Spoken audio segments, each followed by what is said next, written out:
మా నాయకుడు పవన్ కళ్యాణ్ గారు వస్తారనగానే మా జన సైనికులైతేనేటి, మా జన నాయకులైతేనేటి జిల్లా అంతా ఏకదాటి మీద ఇక్కడ కృషి చేసి తిరిగిన ప్రతి నాయకుడికి, ప్రతి జన సైనికుడికి అందరికీ కూడా ధన్యవాదాలు చేస్తూ మా ప్రీతమ నాయకుడు జనసేన పార్టీ అధ్యక్షులు పవన్ కళ్యాణ్ గారిని మాట్లాడుతూ కోరుతా ఉన్నాను.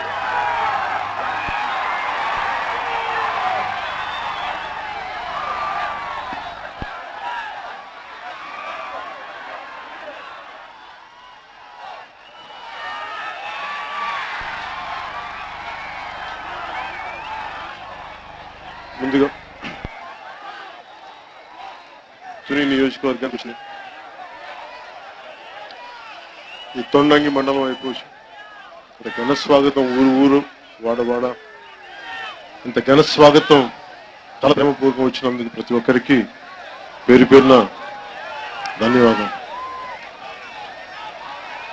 ఇలాంటి కఠిన పరిస్థితుల్లో దెబ్బతిన్న రైతాంగం దెబ్బతిని 160 మంది పైగా కేసులు పెట్టి దాంట్లో 36 మంది జైలుల్లో మగ్గుతూ ఉంటే అలాంటి వాళ్ళ కోసం మేము ఉన్నామని చెప్పిన ప్రతి యువకుడైన ఇక్కడ జన సైనికులకి, ప్రతి ఆడపడుచులకి, ప్రతి ఒక్కరికి ముందుగా పేరుపైన మీ అందరికీ మనస్ఫూర్తిగా మీకు ధన్యవాదాలు తెలుపుకుంటున్నాం.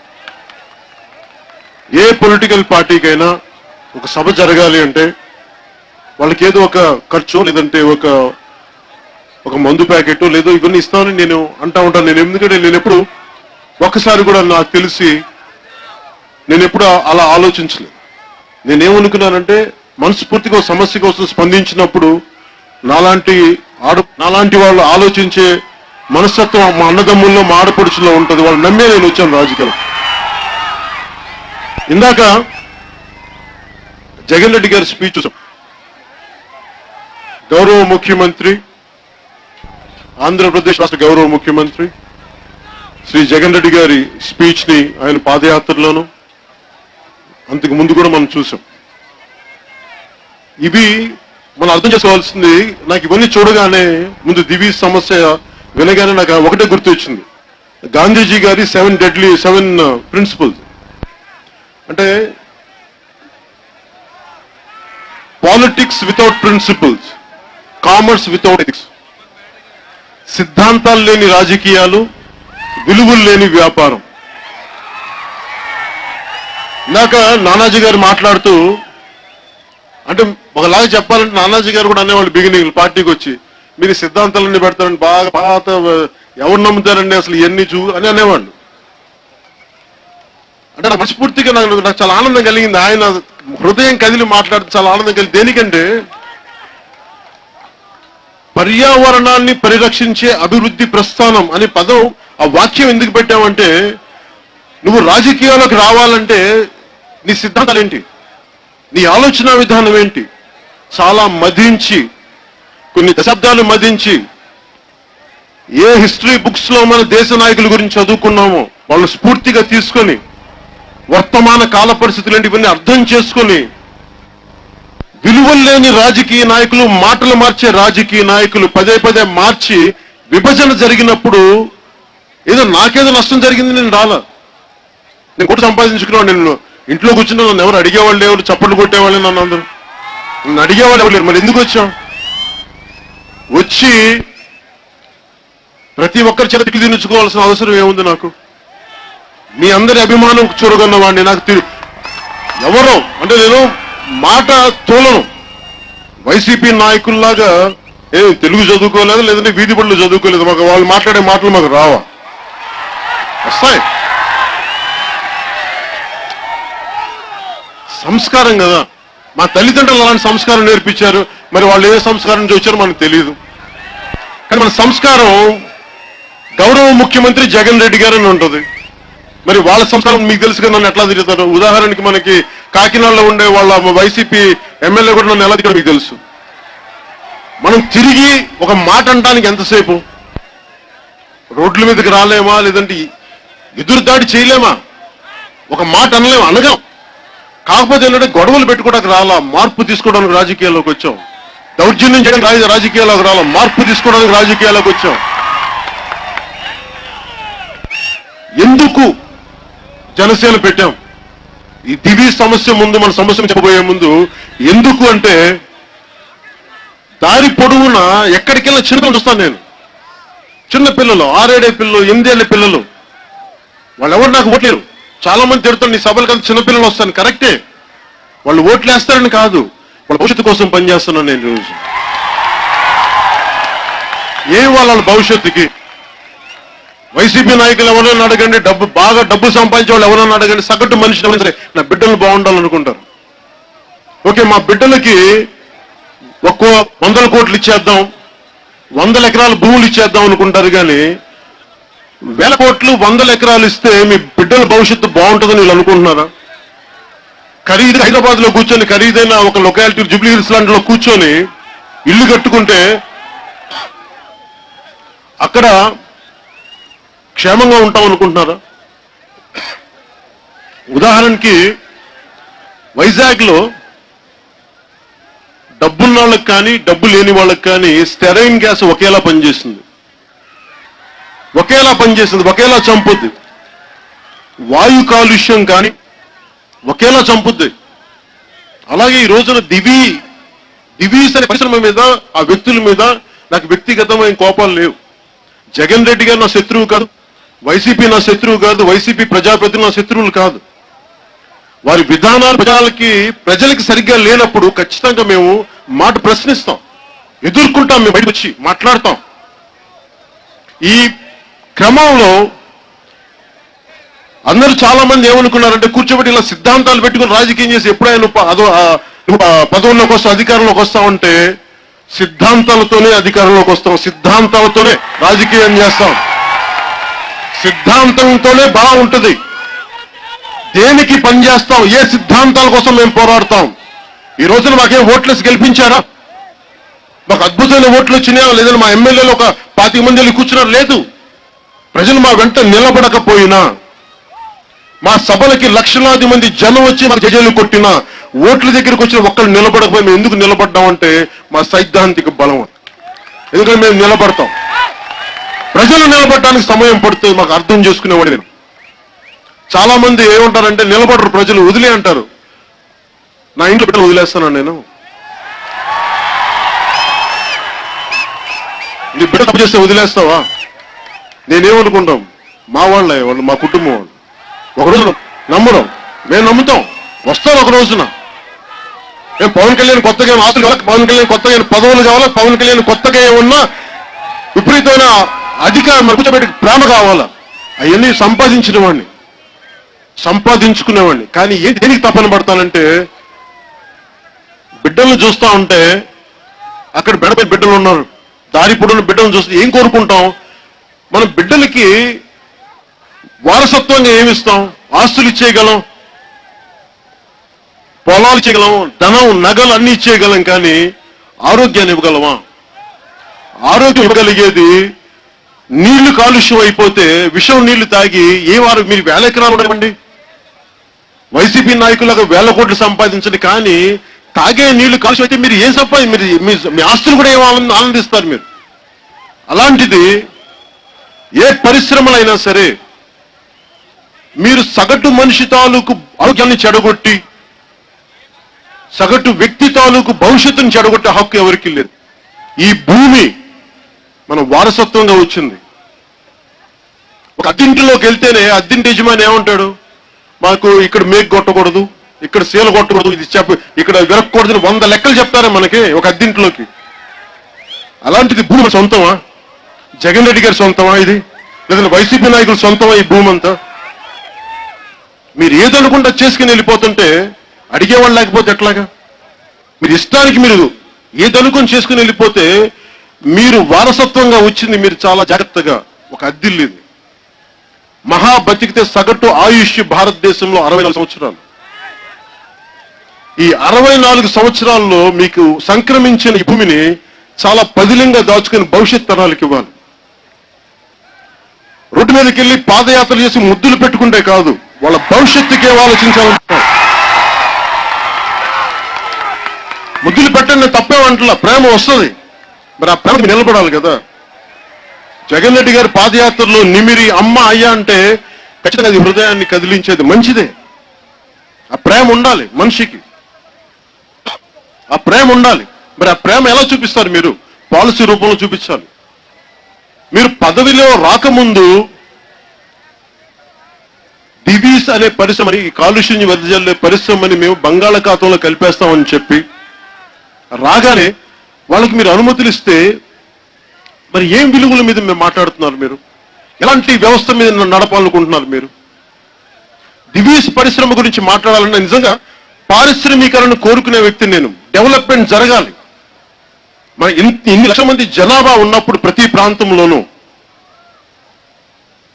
దాదాపు మనకి తూర్పుగోదావరి జిల్లాలో 50 లక్షల మంది జనాభా ఉన్నప్పుడు ఇక్కడ పరిశ్రమలు రావాలని కోరుకునేవాళ్ళం. కానీ పరిశ్రమలు ఎలా ఉండాలి? ఖచ్చితంగా అభివృద్ధి జరిగేటప్పుడు విధ్వంసంతో కూడుకుని ఉంటుంది. అది తెలియని వాడిని కాదు నేను. ఒక ఇల్లు కట్టాలంటేనే ఒక భూమి తవ్వాలి. పురుగు పుట్ర చచ్చిపోతే అందుకని భూమి పూజ చేస్తాం, క్షమించమని భూమాతని. తల్లి క్షమించి, నేను నా కోసం ఇల్లు కట్టుకున్నా. అలాంటిది అంటే మన మన మన సంస్కృతి, మన భారతదేశపు సంస్కృతి ప్రాయశ్చిత్తంతో కూడింది. ఇది మనం కోరుకుంటాం. తల్లి భూమాతని, భూమిని చాలా పదిలంగా చూసుకుంటాం మనం.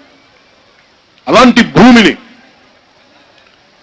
పరిశ్రమను ఒకటి పెట్టి ఇన్ని వ్యర్థాలు అంటే దాదాపు 65 లక్షల మన తాండవ నది నుంచి కానీ, సాంబర్లకోట కాలువ నుంచి కానీ, జమ్మేరు వాగు నుంచి కానీ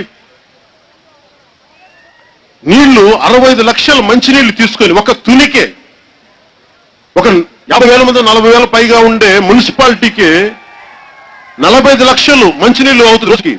అలాంటిది ఈ పరిశ్రమకి 65 లక్షల మంచినీరు అవసరం అవుతుంది.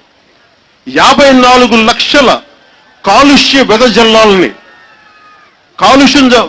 కాలుష్యాన్ని కూడిన నీటిని 54 లక్షల లీటర్ నీటిని మళ్ళీ సముద్రంలో వదిలేయాలి. ఎక్కడికి వెళ్తాయి నీళ్లు? మన కంటి ముందు మురికి లేకపోతే, మన కంటి కనిపించకపోతే లేనట్ట. స్టెరీన్ గ్యాస్ రిలీజ్ అవుతున్నప్పుడు పరిశ్రమ పెట్టినప్పుడు మన కంటి కనిపించిన స్టెరీన్ గ్యాస్ కానీ మన ప్రాణాలు తీసేస్తుంది. ఎక్కడో మనకు సంబంధం లేదు. ఈ కాలుష్యం, ఈ జల కాలుష్యం మనకి ఇబ్బంది పడదు అనుకుంటే తప్పుది. ఖచ్చితంగా ఇబ్బంది. అది 10 కిలోమీటర్ల పరిధిలో తొండంగి మండలంలోని 15 గ్రామాల్లో 10 కిలోమీటర్ల పరిధిలో వెళ్ళే కాలుష్యం, జల కాలుష్యం సముద్ర జీవాలను చంపేస్తుంది. సముద్ర జీవాలను చంపేస్తుంది.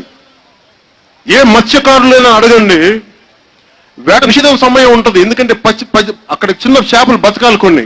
ఎందుకంటే వచ్చేసారి పంట పెరగడానికి, ఇంకా వచ్చేసారి ఈ చేప పెరగాలి. చేప పిల్లలు వేటాడరు మత్స్యకారులు, అంత నిబద్ధత. ఎందుకంటే దాంట్లో దాని బతకాలి. గంగా నది మీద, గంగా జలచరాల మీద అంత గౌరవం మా మత్స్యకారులకి. అందుకనే ఎన్ని ఇంచులు వల వేయాలి, ఎన్ని ఇంచులు వల వేయకూడదు. ఎందుకంటే ఇది పిల్లలు పుట్టే సమయం. అందుకని పెద్ద వల వేయకూడదు, పెద్ద వల వేయదు. ఇట్లాగా చాలా జాగ్రత్తతో ఉంటుంది. మరి అలాంటిది ఏమి చదువుకోలేదు అంటారు మత్స్యకారులు. పెద్ద పెద్ద వ్యక్తుల్లాగా పిహెచ్డీలు, ప్రిన్స్టన్ యూనివర్సిటీస్ లో కెమిస్ట్రీ కాదు వాళ్ళు. కానీ జ్ఞానం, లోక జ్ఞానం తెలిసిన వాళ్ళు, ప్రకృతిని అర్థం చేసుకున్న వాళ్ళు. వాళ్ళకున్న జ్ఞానం లేదే. డిగ్రీలు, పెద్ద పెద్ద అవార్డులు ఉంటే జ్ఞానం రాదు. ప్రపంచాన్ని అర్థం చేసుకుని, ప్రకృతిని అర్థం చేసుకుంటే జ్ఞానం వస్తుంది. అది మన ఇక్కడ ఉండే అన్ని కుటుంబాలకి, అన్ని కులాల వారికి అది ఉన్నది. నేను అదే చూస్తున్నాను. అందరి దగ్గర నుంచి అదే చూస్తా ఉన్నాను. ఇది మేము కోరుకునేది. ఈ ప్రత్యేక పరిస్థితుల్లో ఆకాశానికి మనం రాకెట్లు ఎగరేసే స్థాయికి వెళ్ళిపోయాం. మార్స్కి వెళ్ళాలనుకుంటా ఉన్నాం. నాసా కానీ, లేదంటే ఇస్రో కానీ ఇవన్నీ కూర్చోబెట్టి ఆకాశానికి వెదజల్లి మనం చాలా గొప్ప వాళ్ళం అనుకుంటున్నాం. భారతదేశం నుంచి 0 ఇచ్చామని చాలా గర్వంగా చెప్పుకుంటాం. భవిష్యత్తులో ఒకప్పుడు మేము ఆర్యభట్ట, వరాహమిహిరుడు ద్వారా మేము ఖగోళ శాస్త్రం గురించి ముందే మాకు తెలిసిన గొప్పగా చెప్పుకునే వాళ్ళం మనం. అలాంటిది వ్యర్థాలని మనం కాపాడుకోలేకపోతున్నామే. ఒక పరిశ్రమ పెడితే సంపూర్ణంగా శుద్ధి చేసి బయటికి వదిలేరు, మళ్ళీ తాగే మంచినీళ్ళు లాగా. ఆ టెక్నాలజీని మనం పట్టుకోలేమా? ఇంతమంది ఉన్నాను జనాభా, ఇంత గొప్ప మేధావులు ఉన్నారు, ఇంత గొప్ప చాలా తెలివితేటలో కూడిన వ్యవస్థ ఉంది ఇక్కడ, వాళ్ళు ఉపయోగించుకోలేమా మనం అంటే మేము ఎందుకు పెట్టానంటే ఇదంతా చెప్తున్నానంటే పర్యావరణాన్ని పరిరక్షించే అభివృద్ధి ప్రస్థానం అంటే పరిశ్రమలు రావాలి, వాళ్ళకి అండగా ఉండాలి. కానీ కాలుష్యాన్ని మీరు తీసుకెళ్లి సముద్ర జలాలు వదిలేస్తాం లేదంటే మిగతా భూమిలో కలిపేస్తా ఉంటే ఒప్పుకోవడానికి మేము సిద్ధంగా లేదు. ఎందుకు నేను మన మధ్య చాలా ఏదో డాక్యుమెంటరీస్ చూస్తా ఉంటే ఏదో బిల్ గేట్స్ సంబంధించిన డాక్యుమెంటరీ చూస్తుంటే కంప్లీట్ గా వ్యర్థ జలాలను శుద్ధి చేసే నీళ్లు ఉన్నాయి, తిరిగి మంచి నీళ్ళగా తాగలిగే పరిస్థితులు ఉన్నాయి. వ్యర్థ జలాలని అంటే మీ వ్యర్థ జలాలని శుద్ధి చేసి మళ్ళీ తిరిగి మంచి నీళ్ళ వచ్చే పరిస్థితులు ఉన్నాయి, ఆ టెక్నాలజీ ఉంది, కానీ వీళ్ళు వాడటానికి సిద్ధంగా లేరు. ఒక్కొక్క పరిశ్రమ ఇప్పుడు పెట్టబోయే పరిశ్రమ దాదాపు 3,000 రూపాయల పైచీలకు వాళ్ళ షేర్ వాల్యూ. మీరు ఎదగాలని కోరుకునే వాళ్ళం, కానీ మీ ఎదుగు మా ఏడుపు మీద కాదు, మా ప్రజల కన్నీళ్ళ మీద కాదు మీ ఎదుగుదల. అది మటుకు ప్రతి పారిశ్రామికవేత్త గుర్తుంచుకోవాలి. పరిశ్రమలు రావాలి. నేను కోట్లు సంపాదించేవాడు నాకు తెలుసు, మీలాంటి వ్యక్తులు ఉండాలి, లక్షలాది మందికి ఉద్యోగాలు వస్తాయి. టాటా లాంటి వ్యక్తులు ఉండాలి, బిర్లా లాంటి వ్యక్తులు ఉండాలి, అందరూ ఉండాలి. కానీ మీ లాభాల వేటలో ఇంతమందిని మీరు రోడ్ల మీదకి వేయటం నిజంగా ఎంతవరకు మీకు మనసు కలుస్తుందో మీరు ఆలోచించాలి. వాళ్ళ పొలాల్లోకి వాళ్ళు వెళ్ళటానికి వాళ్ళు లోపలికి వెళ్తుంటే మీరు కూర్చోబెట్టి దాదాపు 120 మంది మీద కేసులు పెట్టడం ఎంతవరకు సబబు? ఇది 36 ఈ రోజుకి జైల్లోనే ఉన్నారే. ఒకవైపు వైసీపీ ప్రజాప్రతినిధులు ఈ రోజు కూర్చోబెట్టి వాళ్ళని జైలు నుంచి విడుదల చేస్తున్నామని చెప్తారు, ఎవరు జైల్లోకి రారు. ఇందాక ఆడపడుచులు ఏడుస్తా ఉంటే కొంచెం నొప్పి వచ్చేసింది వాళ్ళ గురించి చూస్తుంటాయి. వాళ్ళు కూర్చోబెట్టి ఒక నిమిషం అను చూడు, స్లోగన్స్ అరిస్తే మార్పు రాదు, గుర్తుపెట్టుకోండి. స్లోగన్స్ మీరు భారత్ మాతకి చేయన్నా లేదంటే పవన్ కళ్యాణ్ సీఎం అన్నా మన జీవితంలో మార్పు రాదు. దివీజ్ ఇక్కడ కాలుష్యం తగ్గదు. ఎప్పుడు అంటే మనం పని చేయడానికి, అది దయచేసి అర్థం. ఎందుకు చెప్తున్నామంటే ఇది ఈ లాభాల ఘట్టంలో వీళ్ళందరూ మా విలువలను వదిలేశారు. అందరూ వీళ్ళకి విలువలు నేర్పించాలి అంటే మనందరం ఒకటిగా ఉండాలి. మనందరం ఈ రోజు నేను ఏదో ఓట్లు ఉన్నాయి, రేపు పొద్దున ఎలక్షన్ నేను రావట్లేదు. నేను మీరు నిలబడినా చెప్పాను, నిలబడినా నిలబడకపోయినా అది మీ వంతు, మీ బాధ్యత, అది మీ మనస్సాక్షులు వచ్చి మీరు చెప్పాలి. నేను మటుకు నాకు గిల్ట్ లేదు. నేను పార్టీ పెట్టినందుకు నేను నా వంతు బాధ్యత నేను నిర్వర్తిస్తాను. మీ వంతు బాధ్యత మీరు నిర్వర్తిస్తారా లేదా అని మీ ఇష్టం. నాకు అడిగే హక్కు లేదు. నాకు ఈరోజు ఈ తొండగి మండలంలో జనసేనకు నిలబడ్డారో లేదు కూడా నేను అడగట్లా, నిలబడతారో కూడా లేదు నేను అడగను. కానీ మీ కన్ను చూడడానికి కొంతమంది వ్యక్తుల సమూహం ఉంది జనసేనలో. మేము నిలబడ జన సైనికులు మా ఆడపడుచున్నాం, అందుకు మేము చాలా గర్వంగా చెప్పుకున్నాం.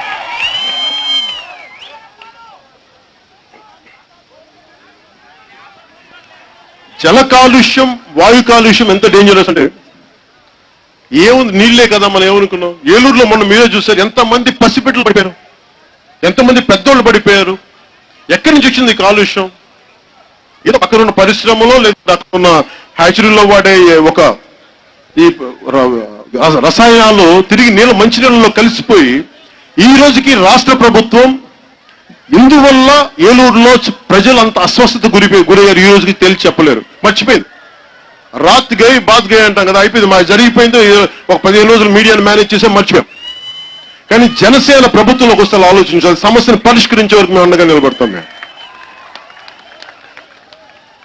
అలాగే ఈ ముఖ్యంగా కాలుష్యం వెదజల్లే పరిశ్రమల మీద చాలా స్పష్టమైన అవగాహన ఉన్నవాడిని నేను.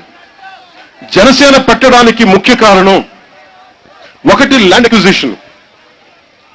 ఇప్పుడు 1,000 ఎకరాలు మనకి కోస్టల్ కారిడార్ అని చెప్పి 1,000 ఎకరాలు సేకరిస్తే రైతుల్ని 3 లక్షలు ఇచ్చి ఒకవైపు తిరిగి కొనుక్కుందామంటే సెంటు కూడా రాని భూమి ఒక సెంటు కూడా కొనలేం వాళ్ళు ఇచ్చే వాళ్ళకి డబ్బుకి. కానీ దానికోసం 1,000 ఎకరాలు తీసుకొని పరిశ్రమలు పెట్టరు. అంటే ఉదాహరణకి దివీకి సంబంధించి చూస్తే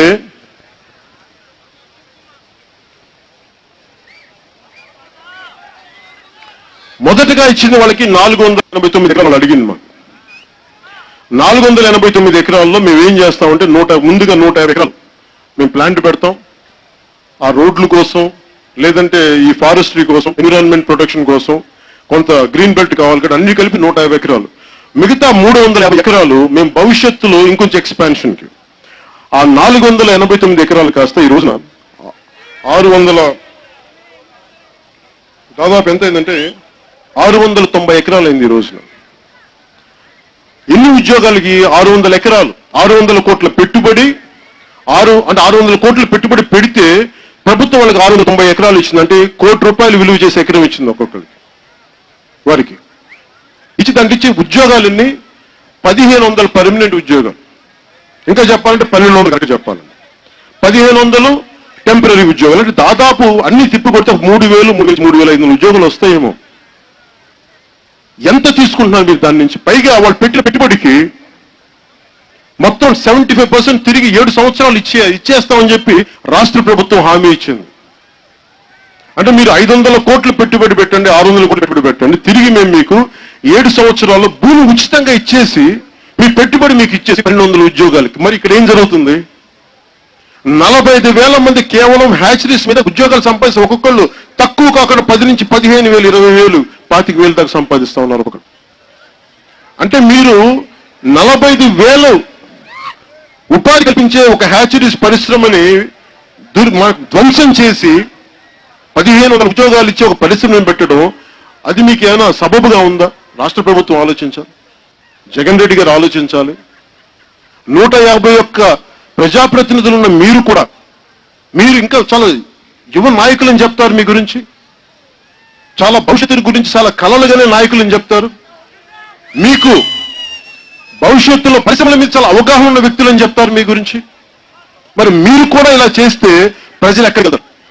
ఎవరి దగ్గరికి వెళ్ళి మాట్లాడతారు? మీరు కూడా ఇంత దివీస్ ని బంగాళాఖాతం నడిపేస్తారు, మీరు మళ్ళీ దివీస్ కి మీరు పర్మిషన్ ఇస్తే ప్రజలు ఎక్కడికి వెళ్తారు? ఇందాక మీరే జగన్ గారినే చూసారా? తెలుగుదేశం ప్రభుత్వం ఆడవాళ్ళని ఎలా కొట్టారు? మరి ఏం చేశారు వైసీపీ ప్రభుత్వం వచ్చి? మీరు కొత్తగా ఏం చేశారు? మీరు అంబేద్కర్ గారి దగ్గరికి ఎందుకు వెళ్తా ఉంటే, అరే ఒక రాజ్యాంగ నిర్మాతగా ఒక సింబాలిక్ జెస్చర్ అది మనం చెప్తాం, మాకు అన్యాయం జరిగింది చెప్పడం. అలాంటి చోట్ల కూడా మీరు వ్యవస్థలను దుర్వినియోగం చేసేలా వాడితే, పోలీసుల మీద మన అందరి కోపం ఇలాంటి పరిస్థితులు ఎవరి మీద కోపం వస్తుంది? పోలీసుల మీద కోపం వస్తుంది అందరికీ. ఇందులో పోలీసులు తప్పే ఉందని నేను ఇప్పుడు అనుకుంటా ఉంటాను. వాళ్ళ పొలిటికల్ ప్రాసెస్ ఏం చేస్తారో, రాష్ట్ర రాజకీయ వ్యవస్థని నడిపే వ్యక్తులు ఏం చెప్తారో వాళ్ళు అదే చేస్తారు. వాళ్ళకి మనసు ఉండదు, వాళ్ళకి డ్యూటీ ఉంటుంది. పోలీసు కానిస్టేబుల్ కొడుకుని కాబట్టి నాకు తెలుసు. అందుకని పోలీసులు ఎప్పుడు తప్పదు, పోలీసులు చాలా మర్యాదగానే ఉంటాను నేను. ఒకసారి నన్ను దృష్టిగా ప్రవర్తిస్తారు, నేను కాదు తప్పు అనుకోను. ఎందుకంటే పాపం వాళ్ళ డ్యూటీ నిర్వహణలో భాగం. ఉదాహరణకు నేను అమరావతికి వెళ్తే నన్ను నెట్టేసే పరిస్థితులు ఉన్నాయి, కానీ నేను భరించాను. ఎందుకంటే అది వాళ్ళ తప్పు కాదు, వాళ్ళ పొలిటికల్ వాళ్ళు శాసించే వ్యక్తుల తాలూకు తప్పది. నా కోపం ఈ వ్యవస్థను శాసించే వ్యక్తుల మీద తప్ప నాకు పోలీసుల మీద నాకు ఎప్పుడు ఇబ్బంది ఉండదు, కోపం ఉండదు. నేను అర్థం చేసుకోగలను. నేను పర్మిషన్ ఇచ్చి కూడా రావద్దని చెప్పినా కానీ నేను ఒకటే అనుకున్నా, మేము నడుచుకుంటూ వస్తాం, మమ్మల్ని ఆపని చూస్తాం. దేనికింత ధైర్యం ఉంటుంది? మాకు 1000 కోట్ల అవసరం లేదు. కుల రాజకీయాలు చేయం, కుటుంబ రాజకీయాలు చేయం. మేము సిద్ధాంతంతో కూడిన రాజకీయాలు చేస్తాం, సిద్ధాంతంతో. అందుకనే పదవిలోకి రాకముందు దివీస్ ని మేము బంగాళాఖాతంలో కలిపేస్తాం అని పెద్ద మాటలు మాట్లాడడం, వచ్చిన తర్వాత వాళ్ళకి పర్మిషన్ లేవు. మేము చాలా నిష్పక్షపాతంగా ఒక పరిశ్రమ ఉండాలంటే ఎలాంటి విధానాలు ఉండాలి? కాలుష్యం ఎంత జరుగుతున్నారు మీరు? ఇన్ని ఉద్యోగాలకి మీరు ఇంత విధ్వంసం క్రియేట్ చేస్తే అలాంటి పరిశ్రమ మాకు వద్దు, మరి వెళ్ళిపోండి ఇక్కడి నుంచి. ఈ పర్మిషన్ ఏమో. అలాంటి ప్రభుత్వం రావాలని నేను కోరుకుంటాను, అలాంటి ప్రభుత్వం జనసేన స్థాపించాలని నేను కోరుకుంటా ఉన్నాను.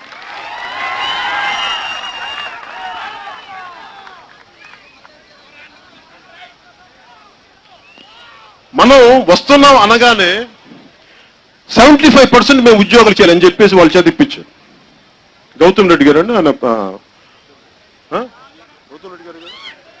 పరిశ్రమ శాఖ మంత్రి గౌతమ్ రెడ్డి గారు 75% ఉద్యోగాలు ఇస్తాం. ఆ మాట పవన్ కళ్యాణ్ రాకముందు చెప్పలే, మీరు ఇప్పుడు ఎందుకు చెప్తారు కొత్తగా? సరే ఓకే, ఏం దానికి మేము దానికి ఏంటి ప్రజలంతా చొక్కాలు చించుకొని చప్పట్లు కొడతారనుకున్నారా ఏంటి మీరు? తొండంగి మానలో మొత్తం సోషల్ ఇంపాక్ట్ అసెస్మెంట్, సామాజిక ప్రభావం అంచనా. ఇంకో విషయం చెప్పాలి, ఒక పరిశ్రమ పెట్టాలి అంటే ఫస్ట్ భూమి కావాలంటే దాని సామాజిక ప్రభావం అంచనా. అంటే ఇక్కడ ఏ కులాలు ఉన్నాయి, ఇక్కడ ఈ భూమి లాక్కుంటే ఏ కులాలు ఉన్నాయి, ఇక్కడ వాళ్ళు ఏ ఉపాధి చేస్తున్నారు, ఎంత సంపాదిస్తున్నారు, మనం తీసుకున్న దానికి ఎంత ఇవ్వాలి, ఇవన్నీ సామాజిక ప్రభావం అంచనా చేస్తారు. ఇది చేసింది ఎవరంటే దివీస్కి, రామ్కి ఎన్విరాన్మెంట్ ఇంజనీర్స్ అని చెప్పి, దాని ఐ థింక్ నాకు తెలిసి వాళ్ళకి వైసీపీలో నాయకులు ఒక కంపెనీ, అది రామ్కి గ్రూప్ది. పిల్లికి ఎలక సాక్ష్యం లాగా వైసీపీలో ఉండే వాళ్ళ వ్యక్తులు రామ్కి సంస్థ వీళ్ళకి ఇస్తుంది. నేనేమంటానంటే మీకు మీరే సాక్ష్యం ఇచ్చేసుకొని మీకు మీరే టిక్కులు పెట్టేసుకుంటే దీంట్లో నేను గ్యారంటీగా అడుగుతాను, రాష్ట్ర ప్రభుత్వం పరిశ్రమల శాఖ మంత్రి గారిని అడుగుతాను, గౌతమ్ రెడ్డి గారిని అడుగుతున్నాను, మేకపాటి గౌతమ్ రెడ్డి గారిని అడుగుతున్నాం. వాళ్ళు వెదజల్లే వాళ్ళు వదిలే వ్యర్థాలు ఇక్కడ మత్స్య సంపద చెప్పండి, మేము మీకు అడుగున్నాం. మీరు ప్రూవ్ చేయండి. అది మీరు కూర్చోబెట్టి మాటలు చెప్పే కదా, మీరు సైంటిఫిక్ గా ప్రూవ్ చేయాలి. మాకు స్కిన్ వ్యాధులు రావు, చర్మ వ్యాధులు రావు, భవిష్యత్తులో పిల్లలకి ఏ జబ్బులు రావు, మీరు ప్రూవ్ చేయండి. ఇలాంటి పరిశ్రమలు మన దేశంలో ఎందుకు ఉంటాయి అని మీరు ఆలోచించాలి ఒకసారి. ఇంతమంది యువత ఉన్నారు. మీరు 1984లో భోపాల్ గ్యాస్ ట్రాజడీ వచ్చింది. పసిబిడ్డ, ముక్కు పచ్చలారిన పసిబిడ్డలు చనిపోయారు. ఎందుకు చనిపోతున్నావు? రాత్రి మొన్నటికి మొన్న భోపాల్ గ్యాస్ ట్రాజడీ జరిగింది, మళ్ళీ మన సరైన గ్యాస్ జరిగింది. దాదాపు అలాంటి ట్రాజడీని భయపడిపోయి ఇంకా, కానీ అదృష్టవశాత్తు ఇంకొంచెం తగ్గింది అది. ఎందుకు మన దేశంలోనే పెడతారంటే మన దేశంలో పర్యావరణ చట్టాలు చాలా బలహీనమైనవి. 84లో భోపాల్ గ్యాస్ ట్రాజడీ తర్వాత 94లో కానీ కొంత పర్యావరణ చట్టాలు తీసుకురాల. ఈ రోజుకి అవి అమలుకు నోచుకోలేదు. ఈ రోజుకి కూడా పర్యావరణ శాఖ ఏం చేస్తుంది, పొల్యూషన్ బోర్డు ఏం చేస్తుంది, ఎవరు సమాధానం చెప్పరు. మీరు బాధ్యత తీసుకుంటారా? రామ్కి ఎన్విరాన్మెంట్ ఇంజనీర్స్ మీరు సర్టిఫికేట్లు ఇచ్చారు, ఈ పరిశ్రమ ఎలాంటి కాలుష్యం మీద జల్లదని మీరు ఇచ్చారు. రేపు పొద్దున ఒక తప్పు జరిగి వచ్చే ఆ బాలింతలు గర్భాలు పోయి స్కిన్ డిసీజెస్ వచ్చి మొత్తం మత్స్య సంపద కోల్పోతే అప్పుడు మీరు బాధ్యత తీసుకుంటారా? రామ్కి ఎన్విరాన్మెంట్ ఇంజనీర్స్ బాధ్యత తీసుకుంటారా? మీరు ఇప్పటికి బాధ్యత తీసుకుంటారా? మీరు తీసుకోరు. ఎందుకంటే అప్పుడు ప్రభుత్వం మాకు సంబంధం లేదు, మేము వాటికి సిద్ధంగా లేవు. ఇలాంటి పిచ్చి సమాధానం చెప్తే వినటానికి జనసేన సిద్ధంగా. ప్రతి ఒక్కరు బాధ్యత తీసుకొని తీరాలి. ఎవడబ్బు సొమ్మని భూమి, అందరి సొత్తు భూమి.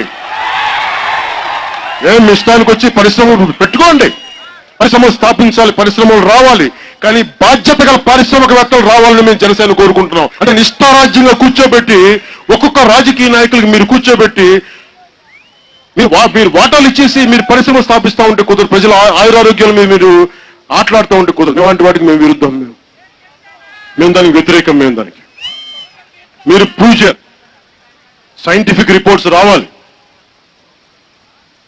అంటే మీరు అభివృద్ధి అభివృద్ధి అభివృద్ధి అని చెప్పి ప్రజల్ని జబ్బుతో పడేస్తే అదే అభివృద్ధి. దగ్గుతో చచ్చిపోతావు, టీబీలతో చచ్చిపోతావు, అదే క్యాన్సర్లతో, అదే అభివృద్ధి. 1000 కోట్లు ఉన్నాయి బ్యాంకుల్లో, జీడీపీ పెరిగింది అంటాం. ఆరోగ్యం లేని కాడికి జీడీపీ దీనికి ఏం చేసుకుంటాం? క్యాన్సర్ హాస్పిటల్ కూర్చొని చేయించుకోవడానిక? ఇంకా జబ్బులు క్రియేట్ చేసుకుందాం, తర్వాత జబ్బులు మందులు కానీ పెడదాం. అసలు జబ్బులు పుట్టని సమాజం ఎలా చేద్దాం, దాంతో పాటు అభివృద్ధి ఎలా ఉండాలో అలాంటిది ఆలోచిద్దాం. మనుషులు ఉన్నారు దానికి తగ్గట్టుగా, మేము దాని దిశగా ఆలోచిస్తాం. జగన్ రెడ్డి గారికి మేము ఒకటే కోరుకుంటా ఉన్నాం, మీరు ఏ మాట అయితే చెప్పారో నేను మా మాట చెప్పట్లేదు. మేము ఇక్కడ కాలుష్యం వెదజల్లే పరిశ్రమలు రానివ్వం అని మీరే చెప్పారు. మీ మాట మీరు నిలబెట్టుకోండి, మేము అదే అడుగుతున్నాం.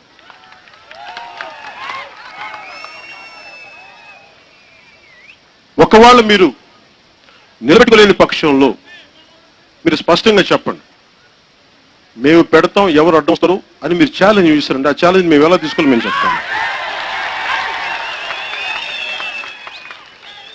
మేము ఒకటే అడుగుతాం, దివీస్ యాజమాన్యానికి కూడా మేము మనస్ఫూర్తిగా చెప్తున్నాం, మేము మీకు వ్యతిరేకం కాదు, కానీ మీ పరిశ్రమ వల్ల ఇక్కడ విపరీతమైన కాలుష్యం ఉంది, అని చెప్తున్నారు. ఒకవేళ రాదని మీరు ప్రూవ్ చేస్తే ప్రజలందరి సమక్షంలో సైంటిఫిక్గా దానికి మీరు కమిటీ వేస్తారా? రాష్ట్ర ప్రభుత్వం కమిటీ వేస్తారా? ఆ కమిటీలో చూడండి, నాకు చాలా మంది పర్యావరణవేత్తలు తెలుసు దేశ స్థాయిలో. దాంట్లో ఒకరు బొలిశెట్టి సత్య గారు, జనసేన జనరల్ సెక్రటరీ. మేము ఎందుకు అడుగుతాం అంటే, ఇలాంటి న్యూట్రల్ గ్రూప్, ఈయన చెప్పట్లేదు ఈయన పెట్టమని, ఇలాంటి న్యూట్రల్ గా ఉండే పర్యావరణవేత్తలను కొంతమంది పెట్టి ఒక కమిటీ పెట్టండి. వైసీపీలో ఉండే నాయకులు కమిటీ పెట్టండి. డివిస్ లో ఉండే గ్రూప్స్ ని మీరు ఎవరైతే ఈ పొల్యూషన్ రాదనే మీరు నమ్ముతున్నారో వాళ్ళని కూడా పెట్టండి. ఒక కలెక్టివ్ అందరినీ కలిపి కమిటీ పెట్టండి. కమిటీ పెట్టి మీరు వాళ్ళని తేల్చమని చెప్పండి, మేము నమ్ముతాం. అలా కాకుండా మీ ఇష్టానికి మీరు చేసుకుంటే పోలీస్ ఫోర్స్ ని వాడుతూ ఉంటే మాకు సహనం ఉంటుంది, ప్రజలకు కూడా సహనం. ఇంతమంది మాట్లాడుతూ ఉన్నారు. మీరు కేసు పెట్టకండి దయచేసి. మేకపాటి గౌతమ్ రెడ్డి గారికి చెప్పండి, నేను చెప్తున్నాను, మేకపాటి గౌతమ్ రెడ్డి గారు, జగన్మోహన్ రెడ్డి గారు చెప్పండి, పవన్ కళ్యాణ్ చెప్పాడని చెప్పండి. మీరు 36 మందిని జైలులో నానుతున్నారు. వాళ్ళు ఎందుకు చేశారండి? వాళ్ళే ఏం కంపెనీలు పెట్టారండి? ఫాల్స్ కంపెనీలు పెట్టారండి, వాళ్ళే సూట్ కేసు కంపెనీలు పెట్టారండి, వాళ్ళు లేదు తుమ్మీలు చేశారండి, వాళ్ళు హత్యలు చేశారండి, వాళ్ళు ఏమన్నా కోడికత్తుతో పొడిచారండి? ఏమన్నా కోడికత్తితో పొడిచిన వాళ్ళు బాగానే ఉంటారు, పొడిచిన వాళ్ళు బాగానే ఉంటారు.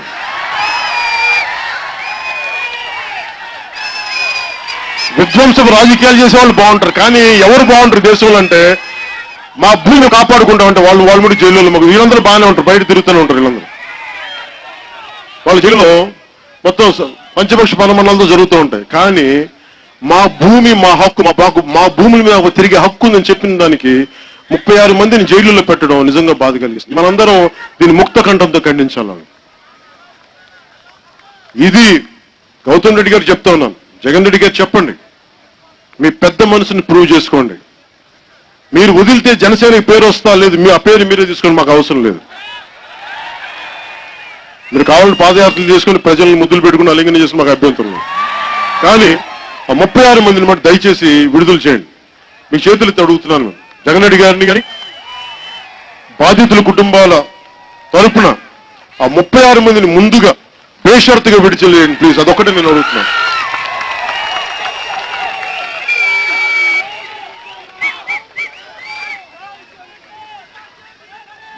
ఏదో ఒకటి కనుక అంటే నేను ఒకవేళ ఇదే పరిస్థితి ఉంటే, సమయం కనుక ఇబ్బంది ఇలాగే ప్రభుత్వం ఇలాగే పెడితే నేను కూర్చొని మీకోసం ఇంకోసారి అండగా ఇక్కడ ఖచ్చితంగా వస్తానండి. కాకపోతే నాకు శాంతి భద్రతల సమస్య రాకూడదు. సమస్యకి పరిష్కారం జరగాలి అంటే హింసతోటి పరిష్కారం రాదు. దయచేసి అందరూ దృష్టిలో పెట్టుకోవాలి. పాలసీ మార్చాలంటే కేవలం హింస దాడుల వల్ల పాలసీ మారదు. మనం బలంగా ఉంటే మార్పు వస్తాయి. దీంట్లో ఆఖరి మాటగా చెప్తా ఉన్నాను, ముగింపు వాక్యాలుగా, ఎందుకు వీళ్ళ మాటలు చెబుతున్నా మీరు ఆలోచించాల్సింది. వైసీపీ అని కాదు, అంతకుముందున్న టీడీపీ కాదు, ఎందుకు వీళ్ళకి ఇంత నిర్లక్ష్యం ప్రజలంటే అని ఒకసారి మీరు ఆలోచించాల్సింది. 2000 రూపాయల కోసం లేదంటే 500 రూపాయల కోసం, ఒక సారా ప్యాకెట్ కోసం, ఒక పలావ్ కోసం మనం జీవితాన్ని అమ్మేసుకున్నాం. అది మనలో తప్పిది. మనకి నైతిక హక్కు కోల్పోయాం మనం. నేను ఓటుకి డబ్బు తీసుకోలేదు, చొక్కా పట్టుకొడుతూ ఎందుకు నా పని చేయమన్నాడు. కానీ డబ్బు తీసుకోగానే ఆ ప్రజాప్రతినిధులు నాతో అన్న మాటలు, మేము 2000 రూపాయలతో కొంటామయ్యా. ఇప్పుడు మీతో కూడా ఏమంటారు, వీళ్ళందరూ ఇలాగే మాట్లాడతారయ్యా, ఇలాగే చేస్తావు, నువ్వు ఏం చేసుకుంటావు చేసుకో, ఎలక్షన్ రాగానే వీళ్ళని 1000 రూపాయలతో కొంటావు, ఏం పీకుతో పీక్కో, ఇట్లా మాట్లాడుతాను నాతో. నీ విలువలు పనిచేయమంటే నేనేమనుకుంటానంటే, నా విలువలు పనిచేస్తాయో లేదో తెలియదు, ప్రజలకు విలువలు ఉన్నాయో లేదో అనేది వాళ్ళు తెలుసుకోవాలి. మీరు నిలబడాలి. ఇది నా ఒక్కరి కోసం చెప్పట్లా, మీ బిడ్డల భవిష్యత్తు కోసం. మీరు తాగే నీళ్లు కాలుష్యం అయితే మీ 1500 2000 తీసుకున్నందుకు మీరు పడే బాధ వర్ణనాతీతం, గుర్తుపెట్టుకోండి. స్టెరీన్ గ్యాస్ కోసం బిడ్డలను కోల్పోయిన వ్యక్తుల్లో కొంతమంది నాకు చెప్పారు, మేము డబ్బు తీసుకుని ఓటేస్తాం ఈరోజు, అందుకే మా పాపాలు తగిలి ఏడుస్తూ ఉంటే నా కన్నీళ్ళు వచ్చేసినాయి. ఆ పాపం దయచేసి మనం చేయదు. మీరు ప్రతి ఓటు మీరు మీ భవిష్యత్తు, బిడ్డల భవిష్యత్తు కోసం ఆలోచించి తీసుకోండి మీరు దయచేసి. నేను ఈ రోజు మీరు భవిష్యత్తులో మీరు మాకు ఓట్లేస్తారని కూడా నేను అడగను. మేము మీకు నిలబడతానని చెప్తే మీరు ఓట్లేస్తారో లేదా మీరు నిర్ణయించుకోవాలి. కానీ నేను ఒక్కటే చెప్పగలను, మీకు మీ సమస్యల కోసం మీ కష్టాల కోసం మేము అండగా ఉంటాం. నేను నిలబడతాను. నేను 10 మాటలు చెప్పను. నేను డివీస్ ని అంతే బంగాళాఖాతంలో పడద్ది, లేదంటే మొత్తం భూములు కలిపేస్తాం, మట్లు కలిపి పెద్ద పెద్ద ఇలాంటి పిచ్చి మాటలు నేను మాట్లాడతాను. చాలా బాధ్యత గల మాటలు మాట్లాడతాను. డివీస్ అనేది నిజంగా వాళ్ళకి బాధ్యత ఉంది అంటే వాళ్ళు ప్రూవ్ చేసుకోవాలి. ఇక్కడ కోస్టల్ కారిడార్లు వచ్చే ప్రతి పరిశ్రమ, ప్రతి పెట్రోకెమికల్ పరిశ్రమ కాలుష్య చట్టాలకు లోబడే ఉండాలి. ఇష్టారాజ్యంగా చేస్తామంటే ఇన్ని కోట్ల మంది ప్రజల ప్రాణాలు ఆరోగ్యం మీద మేము అనుకుంటానంటే అభివృద్ధి అంటే అది ఖచ్చితంగా అభివృద్ధి కాదని మేము అనుకోవాలి. అందుకని మీరు దీన్ని దృష్టిలో పెట్టుకొని మీరందరూ మీరు అండగా ఈ రోజున ఈ దివి సంబంధించిన ఈ కాలుష్యం వెదజల్లో పోతే ఇంకా పరిశ్రమ స్టార్ట్ అవ్వాల. గౌతమ్ రెడ్డి గారు నిన్న మాట్లాడుతా ఇంకా స్టార్ట్ అవ్వని పరిశ్రమకి అసలు వీళ్ళు విషవాయువులు అంటే మేము వ్యర్థ జలాలు వెదజల్లుతున్నారు లేదా అసలు ముందు పొల్యూషన్ కంట్రోల్ బోర్డుని చెక్ చేయమంటున్నారు. ప్రజలు మభ్య పెట్టడానికి కాదు. ఇంకా స్టార్ట్ చేయని ఫ్యాక్టరీకి మీరు ఎట్లా వ్యర్థ జలాలను ఎలా మీరు పొల్యూషన్ కంట్రోల్ బోర్డుకి మీరు ఎలా ఇస్తారు? మీరు చెక్ చేయమని వాళ్ళు చదువుకున్న వాళ్ళకి తెలియదేట్లా ఇలాంటి పిచ్చి తెలియదు. చదువుకున్న వాళ్ళు కొంచెం చదువుకున్న చాలా సింపుల్గా ఉంటారు. మామూలుగా మాట కట్టే కొట్టే తెచ్చి ఇట్లా ఉండదు. వాళ్ళు డొంక తిరుగుడు మాటలు మాట్లాడు. తెలివి ఎక్కువ, చదువుకుని ఎక్కువ, తెలివి ఎక్కువ, వంకర తెలివితేటలతోనే మాట్లాడతారు ఇలాంటి. అందుకని మీరు అండగా నిలబడతాం. మేము అండగా నిలబడతాం. మీరు ఇది ప్రతిసారి నేను ఒక్కడనే బయటికి రాను. మీరు వస్తే నేను వస్తాను బయటికి. మీరు అండగా నిలబడతామంటే నేను వస్తాను బయటికి. ఆశ లేని వాడిని అధికారం మీద కుదిపెట్టండి. ఆశయం కోసం ఉన్నవాడిని రాజకీయాల్లో మేము మార్పు రావాలని కోరుకు. ఎందుకంటే మీ బిడ్డలు దారి కూడా చిన్న చిన్న బిడ్డలు చేయలుపుతా ఉంటే వాళ్ళ బంగారు భవిష్యత్తు కోసం కలలు కానివ్వండి. నేను వాళ్ళు ఓట్లు వేస్తారా లేదని ఆలోచించే వ్యక్తిని కాదు. వాళ్ళు ముద్దులు పెట్టుకుంటే మాకు ఓట్లు వేస్తారని అనుకోం. మేము దూరం నుంచి కూడా వాళ్ళు ప్రేమగా వాళ్ళు బాగుండాలని కోరుకునే వాళ్ళం. జాతి బాగుండాలి, రాష్ట్రం బాగుండాలి, ప్రజలు బాగుండాలి, దేశం సుభిక్షంగా ఉండాలి, ప్రతి ఒక్కరికి ఉపాధి అవకాశాలు రావాలి, అది కాలుష్యం లేని పరిశ్రమలు రావాలి. సైన్స్ అండ్ టెక్నాలజీ ఇంత అడ్వాన్స్ అవుతున్న సమయంలో వ్యర్థాలు రాకుండా ఉండే టెక్నాలజీ రావాలి. ఇంతమంది ఉన్నారు. ఈ రోజు నేను ఈ సభాముఖంగా నేను అడుగుతా ఉన్నాను. చాలా పసిబిడ్డలు ఉన్నారు. 14-15 ఏళ్ళ చాలా మంది బిడ్డలు చూస్తూ ఉంటారు. ఇంజనీర్స్, ఫ్యూచర్ ఇంజనీర్స్, ఫ్యూచర్ కెమిస్టులు. ఈ సభాముఖం మిమ్మల్ని ఒకటి అడుగుతా ఉన్నాను. భవిష్యత్తులో పరిశ్రమలు కాలుష్యాన్ని ఎలాగా మొత్తం శుద్ధి చేయగలిగే పరిస్థితులు అత్యంత తక్కువ రేట్ తోటి ఎలా దీని వ్యర్థాలను ఎలా బయట శుద్ధి చేసే పరిశ్రమలు రావాలి. అలాంటి వ్యవస్థ ఉండాలంటే అలాంటి సైన్స్ అండ్ టెక్నాలజీ సెంటర్స్ మీరు డెవలప్ చేయాలి. అలాంటి టెక్నాలజీని మీరు డెవలప్ చేయాలి. భవిష్యత్తులో ఇన్ని కోట్ల మంది ప్రజలు ఆయురారోగ్యాలతో ఉండాలి అంటే మనకి ఈ కాలుష్యం లేని పరిస్థితులు ఉంటే దాని మీద సైన్స్ అండ్ టెక్నాలజీ మీద డబ్బులు పెడితే తప్ప భవిష్యత్తు బాగుండదు. మనల్ని మనమే చంపేసుకొని భూమిని అడ్డగోలుగా దుర్వినియోగం చేస్తే భవిష్యత్తు మనం చేతిలో మనమే పాటు చేసుకునే వాళ్ళు అవుతాం. ఇలాంటి పరిస్థితులకి చరమాంకం పలకాలి. భవిష్యత్తు అందంగా ఉండాలి. అందుకే ప్రతి ఒక్కరికి ఈ రోజున దివీస్ నుంచి వచ్చిన ప్రతి ఒక్కరికి, హ్యాచరీస్ యజమానులకు కానీ ప్రతి ఒక్కరికి కూడా మనందరికీ కలెక్టివ్ రెస్పాన్సిబిలిటీ. ఈ రోజు ఒక వైసీపీని అంటలేదు నేను. వైసీపీకి బాధ్యత 151 ప్రజాప్రతినిధులు ఉన్నారు. మీకు ఎక్కువ బాధ్యత ఉంది. మీరు రాష్ట్రాన్ని నడుపుతున్నారు. అందుకని మీరే దీనికి ఒక పరిష్కారం చూపించండి. జనసేన మిమ్మల్ని తెలుగుదేశంలాగా ఇంకో పార్టీలాగా మిమ్మల్ని తిట్టం. మేము జగన్మోహన్ రెడ్డి గారు గుర్తుపెట్టుకోండి. మేము పిచ్చి పిచ్చిగా తిట్టే వ్యక్తులం కాదు. చాలా బాధ్యతతో మిమ్మల్ని విమర్శిస్తాం. చాలా బాధ్యతగా చెప్తాం. మీకు మర్యాద ఇస్తాం. మీరు మాకు బూతులు తిట్టినా మేము మిమ్మల్ని చాలా గౌరవంగా మాట్లాడతాం. గుర్తుపెట్టుకోండి. కానీ మా గౌరవాన్ని మీరు నిలబెట్టుకోలేక మీరు కూడా ప్రవర్తించాలి. మీరు మా గౌరవం ఇచ్చినా ఇవ్వకపోయినా కానీ మేము అడిగేది మీరు ముఖ్యంగా దివీస్ సంబంధించింది మీరు ఇచ్చిన మాటను మీరే నిలబెట్టుకోండి. లేని పక్షంలో మీరు ప్రజల మీద ఇలాగే కేసులు పెట్టి ఇలాగే మీరు హింసిస్తా ఉంటే, ఇందాక ఆయన పెద్దలు సార్ మీ పేరు ముసలయ్య గారు చెప్పినట్టుగా మేము ఏ స్థాయికి వెళ్తాం మేము చెప్పలేమంటే అలాంటి వారికి అండగా నిలబడతాం. అది బాగుండాలని కోరుకుంటాం.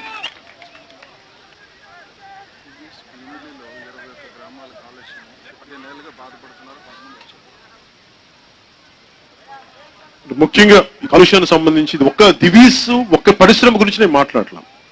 ఇక్కడ దివీసే ఉండొచ్చు, మిగతా చోట్ల వేరే పరిశ్రమ ఉండొచ్చు. కానీ నేను ఒక జనరల్ పాలసీగా మాట్లాడుతున్నాం. ఒక పరిశ్రమ లేదా ఒక వ్యక్తి మీద మా కోపం కాదు, మార్పు రావాలని కోరుకుంటా ఉన్నాం. ఒక పరిశ్రమ మీద మాకు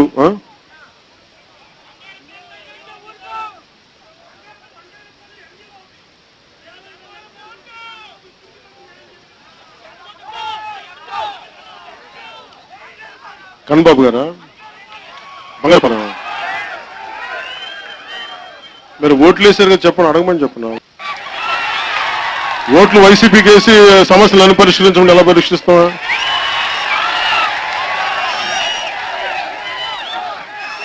మీరు నమ్మారు, మరి ఏం చేశారు నేను చేయను దానికి? ఓట్లు వైసీపీకి వేసి పవన్ కళ్యాణ్ సమస్యలు సృష్టి మీకు చెయ్యాలంటే ఎలా నిలబడతాం? అవన్నీ మీరు అడగండి, కన్నబాబు గారు వచ్చినప్పుడు అడగండి. మీ పాపం నాకు బాగా తెలిసింది కన్నబాబు గారు, నాకు ఆయన కన్నబాబు రాజు గారా, ఆయన కన్నబాబు గారిని అడగచ్చు, తప్పేముంది? వైసీపీలో మంత్రి కదా ఆయన, అడగండి. ఇవన్నీ మేము ఏం కోరుకుంటున్నామంటే భవిష్యత్ అందరికీ బాగుండాలి.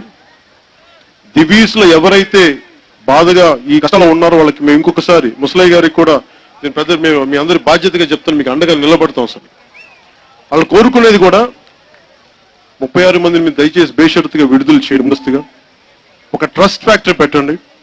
దివీస్ యాజమాన్యం కూడా దీని మీద స్పందించాలి,